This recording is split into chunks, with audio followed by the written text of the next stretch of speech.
Hello guys, andito tayo ngayon sa Hong Kong International Airport.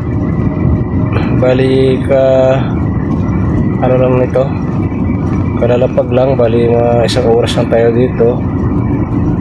Dahil may binaba sila na mga pasahero galing sa Ethiopia na bansa. Bali yung biyahe natin ay mula Ethiopia hanggang Hong Kong International Airport ay nasa 16 hours ang biyahe. Kaya na, tumatakbo na yung sinasakyan natin na aeroplano. Bali ito ay pauwi na tayo ng Pilipinas. Magti-take off na ito. Ngayon makikita natin yung aerial view ng Hong Kong International Airport. Yan ang umangat na yung aeroplano na sinakyan natin guys. Kasi nakikita nyo maraming mga aeroplano doon dahil nasa airport pa tayo. Sa nakikita nyo, malapit pala ito sa dagat yung airport din nila. Saka malawak din pala ang airport nila.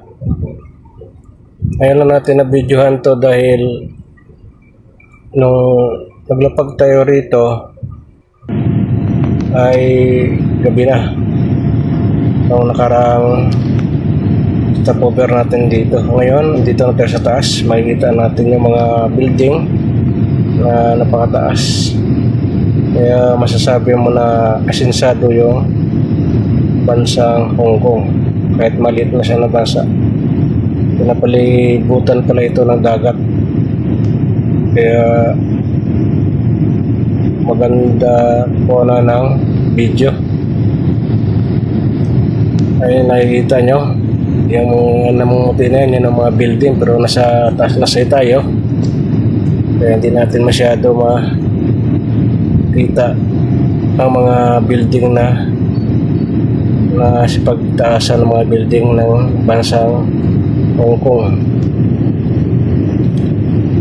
Bali yung biyahe natin ito ay mula dito sa Hong Kong papuntang Pilipinas ay 3 hours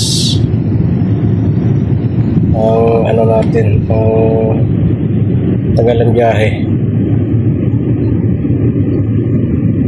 Ayan, makikita nyo pinapalibutan siya ng dagat. And I got your little boo telling me she love me. I got this one, that one, damn, it's gonna be a long night. Yeah.